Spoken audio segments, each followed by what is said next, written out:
Yeye bana, leo tuko na Shay Town Boy, nataka tupigane story kadhaa, lakini pia tunafahamu na goma lake jipya linaitwa Salio, kamshirikisha Dawei, Mnyamwezi kabisa, Sholo Brains. Tupigane story, lakini atuambie bana, yale maokoto kule mtandaoni vipi? Au ndio ilikuwa ni project? Inakwaje mzee wangu? Fresh, inakwaje? Nyama. Bomba. Umepoa baba? Jana na leo. Au ndio tatizo Salio? Salio ndio kikubwa ambacho atakuwa nacho. Unajua ukiwa na Salio sometimes hata rangi inakuja yenyewe, au vipi? Yeah. Kwa Salio ndio limefanya leo mpaka tumeonekana kama hapa unaenda kama Dayo nani sasa? Kama bando nani? Rapa mpoaji, richest rapper, bilionea mpya mjini. Yeah. Na unajiita pia rapa mpoaji. Yeah. By the way, ngoma yako ni kali sana, lakini nilikuwa naisikiliza, kuna vile vinaanda fulani ni kama vimekuwa kama same wa Pride na ile ngoma iliyopita ambayo ulifanya na Dawei. Ilikuwaje? Hapana. Tofauti sana. Kuanzia sound, code na kadhalika, ni muziki tofauti kabisa. Yaani hauwezi kufanana na Sagodi. Ni nyimbo mbili tofauti sana. Idea imekuaje tena mpaka umemsogeza Dawei kwenye track moja, Sholo Brains pale? Ilikuwa planned, wimbo ulimhitaji Dawei, pia ulimhitaji rapper ambaye anaweza akawa na sound tofauti na mimi. Yaani kuna kitu tukakipata ambacho kina chemistry lakini kikawa tofauti. Kwa kuna ladha mbili tofauti. That way tukaweza tukamwona Sholo Brains ni mtu ambaye angeweza kufit zaidi kufikisha message. Kwa sababu Sholo Brains alikuwa ni mtu ambaye anaimbia mitaa sana. Kwa hata mimi nilikuwa nahitaji rapper ambaye anaweza kawa anaiongelea mitaa. Kwa rapper anaongelea mitaa, tukamfikiria kwa haraka ambaye ana nguvu na anaweza kawa na kitu ana line ambazo zina nguvu ya kuweza kuwakilisha mitaa moja kwa moja. Tulimwaza Sholo Brains, so shout kwake kwa sababu ameweza kulitimiza lengo letu baada ya kutengeza project yangu mimi na Dawei, na yeye tulivompa kaweza kutimiza lengo letu. Okay, bana, turudi kwenye zile pesa sasa ambazo ulikuwa unazipandisha kule Instagram. Hivi zile comment ambazo ulikuwa unakutana nazo, maana naamini pia sio mashabiki zako tu, lakini pia hata watu ambao walikuwa wanaamini nini, masela walikuwa na appreciate na nini, wamekuja kule kwenye comment pale. Na wengine walikuwa nakuburuza kama hivyo. Wewe ulikuwa na, japokuwa ilikuwa ni promotion na nini umesema, wewe ulikuwa unazipokeaje yani comment kama hizo? Mimi nimejifunza kupokea kila kitu positive kwa sababu najaribu kumuelewa kila mtu, kwa sababu kila mtu ana kitu chake anachokifikiria yeye katika uwasilishaji wa kila kitu. Umeelewa? Kuna mtu atafanya kitu ili akukele. Mishavuka hiyo stage kwa sababu kitu pekee ambacho kinaweza kunikela duniani ni mipaka yangu kivuka ya ubinadamu. Umeelewa? Kama hauvuki mipaka yangu kibinadamu, umetoa maoni yako ambayo unaona kwako ni stahiki, mimi siwezi kukudiscuss kwa muda wangu, kupoteza muda wangu kukuwaza. Unaelewa? Kwa sababu naamini wewe sio mtu ambaye unapaswa kunielewa, lakini siku ukinielewa itakuwa ni vyema zaidi. Speaking from hizo comment, pia niliona ukashare kabisa Insta story, watu washaanza kuconnect dot bana. Dayo bando rasmi amejiunga. Malizia hapo, alijiunga nini tena? Amejiunga na mboga. Kujiunga na viungo. Ngoja nikwambie kitu. Unajua mitandao hii watu wanakuwa na vitu vyao, hususan nyinyi watu wa habari. Unajua mna vitu vyenu ambavyo mnafikiria ili kupata viewers, kupata engagement kubwa na kadhalika. So sishangai kwa sababu sijawa mshamba mitandao. Lakini pia nawaombea kwa watu ambao wananifikiria pengine kwa utofauti na kadhalika.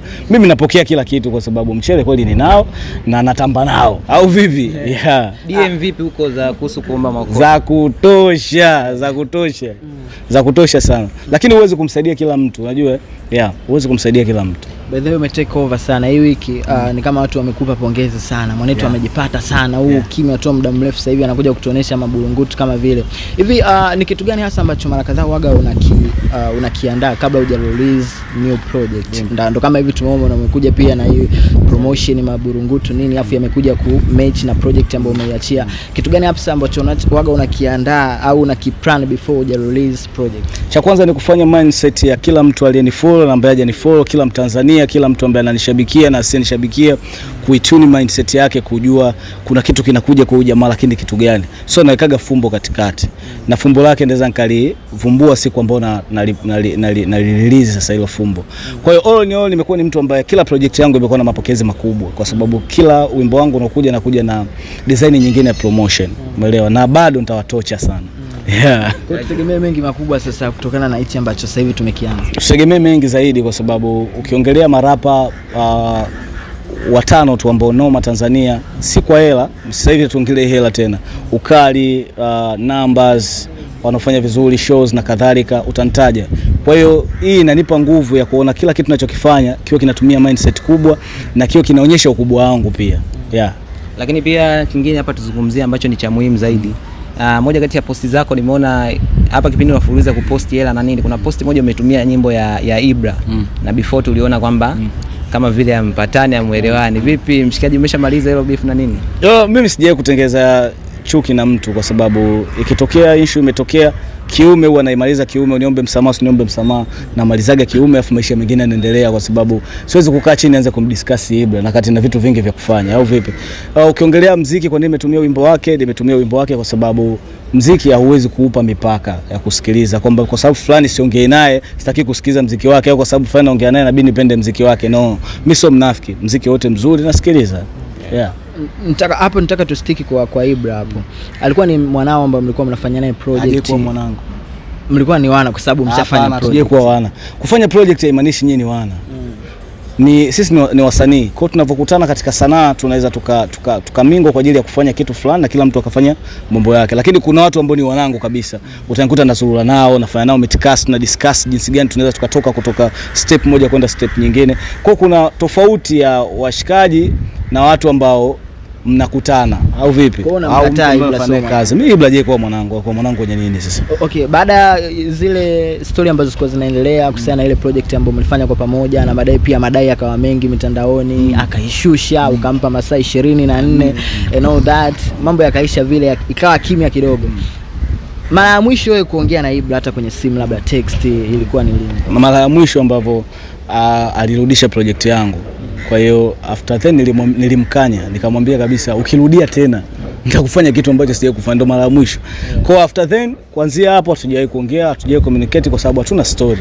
Ikitokea tukao tuna story tutazungumza, lakini all in all shout kwa kila mmoja ambaye anaendelea kunisupport, na shout kwa kila mtu ambaye ananiombea mema kila siku na kwenye dua zake ananiongelea vizuri, na pia shout kwa kila mtu ambaye ananiongelea vibaya, lakini naamini mimi si mtu mbaya, mimi ni mtu mwema, lakini kuna watu wabaya wamechelewa kujua uzuri wangu. All ndio naomba mkasupport project yangu mpya inaitwa Salio Band of Sharing Showboys featuring Dawe. Kwa mantiki hiyo itimisi kwamba historia yako wewe na Ibra inabidi tuitoe kabisa kwenye vichwa vyetu. Itoeni kabisa, kwa sababu mimi na Ibra sio wana, sio ndugu. Yaani inamaanisha kwamba haitokutokea tena mkafanya project. No, sanaa ni pana. Yaani siwezi kuwapa leo kwamba sitakuja kufanya project na Ibra na nini. No, mimi sifanyi project kwa miemko. Mimi nafanya project na mtu ambaye project inamhitaji. Umeelewa? Sifanye tu kwa sababu wewe ni mshikaji wangu tufanye, au wewe nakujua tufanye, au wewe sijui nini tumezinguana tutaki kufanya. No. Project hata acha zifanyike, kwa sababu tunafanya muziki sio kwa ajili yetu, ni kwa ajili ya watu. Mimi sifanyi muziki kwa ajili yangu, nafanya muziki kwa ajili ya watu. Kwa hiyo ninachokitengeneza na mimi kitaenda kusikilizwa na watu. Kwa hiyo lazima niwape watu kitu ambacho kimekamilika. Yeah. Moja kati ya mtu ambaye amekuwa akikuongelea positive sana ni my brother Roma Mkatoliki, na mara kadhaa pia amekuwa akikumention kama miongoni mwa watu wake ambao wanawakubali sana, na wewe tayari ushawahi kufanya naye project pia, ikawa moja kati ya ngoma kali sana. Watu wanatamani kuona zile sound zikijirudia mara kwa mara. Kuna plani zozote ambazo tayari mshaziweka mezani kuendelea kuwaburudisha watu? Yeah, Roma ni big bro, na respect sana mchango wake kwenye sanaa yangu, na respect mchango wake kwa game ya Tanzania, pia na respect kwa namna ambavyo ananiheshimu na kunipenda. Umeelewa? So kila mtu anaweza kawa na love na wewe, lakini ukiona mtu anaweza kupata hata sekunde mbili za kusema wewe ni mkali, una nidhamu na kukubali na kadhalika, heshimu hiyo kitu. Project na Roma zitaendelea kuwepo na zitatoka, kwa sababu sisi we are family. Sasa ukiongelea familia yangu ndio utamuongelea Roma pia. Kwanza kingine hongera sana kwa gari. Tumeona juzi kati umetambulisha hapa Ninga. Vyuma vipo hata sio moja. Sawa, mimi sipendi kuonyesha tu vyuma by the way. Kama mnaona mwaka jana nilipost Audi gari yangu ya kwanza Audi. Mwaka jana nikapost gari yangu nyingine Clown, na mwaka huu pia mmeniona na Range. Kwa hiyo yani ni vyuma ni vipo, sema tu kwa sipendi mimi kuonyesha hivyo vyuma. Hata vitu vingi nimekuja kuvionyesha hapa katikati kwa sababu ya muziki wa hip hop ndio unalipa kiasi hicho mpaka malenji na mikebe yote. Hapana, siwezi kumuinspire kijana ambaye yuko street afanye muziki kwa kuamini anatakiwa apate hela kwenye muziki. No, anatakiwa afanye muziki kwanza, entertain watu na apate channel za kukutana na hao watu baada ya kufurahia muziki wake. Umeelewa hicho kitu? Umenielewa? Lakini narudia tena, siwezi kumuinspire kijana afanye rap akiwa na mindset ya kuamini anaenda kupata hela kwenye muziki wa rap, ila afanye muziki kwa kuwaburudisha watu wengine, sawa, na hao watu waburudike kupitia muziki wake na wampe channel zingine za kupata hela. Muziki hauna hela. Bando nitaka kuniambia wewe unafanya muziki, lakini kuna vitu vingine ambavyo vinakuingizia hela vingi sana. inakuwa ni kitu kizuri pia, kwa sababu tushashuhudia wasanii wengine wanafanya biashara. Okay, nitamani kufahamu kitu kimoja. Wewe ni miongoni mwa watu ambao ni kama sasa hivi upo kwenye spotlight sana, watu wanakufuatilia, na the time tu umeachia project yako, nilikuwa napita pale YouTube, comment ni nyingi sana. Hivi tutegemee siku moja tu tukapata album fulani hivi, bando la hip hop tuna na wanaye akina Roma, akina nani? Yeah, album yangu ya kwanza imekamilika mwaka jana, na nimeinvest takriban miaka 2 kuitengeneza, kwa sababu ilikuwa inahitaji collaboration kubwa, ilikuwa inahitaji vitu vikubwa, ilikuwa inahitaji kuwekeza katika talent, skills ya kuandika na kadhalika. Nimefanikisha kuimaliza mwaka jana mwezi wa 12. After then nafikiri mwaka huu inaweza ikatoka inshallah. Tumalize kwa kumuinspire kijana ambaye anakutazama hivi sasa kwa moja kati ya verse labda uliyoandika kwenye hili goma lako jipya. Ya verse moja la Kinyamwezi kwa ajili ya kijana ambaye anakutazama. Mstari mmoja ambao una ujumbe mkubwa sana. Ukiona ushiki pesa, basi ngoja ushike mimba. Kama kijana lazima utafute pesa. Usitake mtele. Pigana kwa namna yoyote ambayo unaweza. Pata fedha. Fedha ni kila kitu kwenye maisha mwanangu. Fedha kwanza inaongeza tamu ya kuoga tu, by the way. Hamu ya kula inaongeza. Mwanangu, ukiona mchele mwanangu, utaenjoy sana kwenye hii dunia mwanangu. Wewe kijana mwenzangu, maskini mwenzangu ulioko mtaani, tutafute hela, kwa sababu hata mimi nimetoka kuwa kama wewe, au vipi? Imani yangu kubwa ni kwenu, so to focus kutafuta salio. Salio ndio kitu pekee ambacho tunakihitaji kwa sasa hivi. Bana, big time. Big time. Na wewe tumalize.